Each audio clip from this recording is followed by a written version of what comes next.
Isang retiradong helicopter ng Philippine Air Force tampok na ngayon bilang bagong historical display sa Greenbelt Park sa bayan ng Gumaca, Quezon.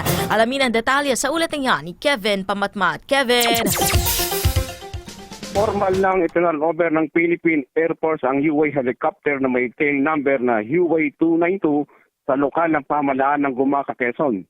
Ang naturang helicopter ay kabilang sa unang batch ng Bell UH-1 Aeroquis na natanggap ng bansa noong 1969 at ginamit noon sa troop transport, rescue mission, evacuation at combat support operation. Noong dekada 70, nagsilbi din itong gunship sa iba't ibang operasyong militar.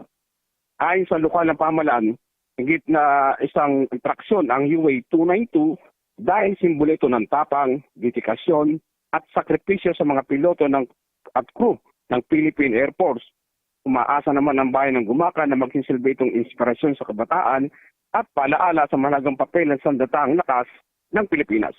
Kevin Pamatmat, Newslight.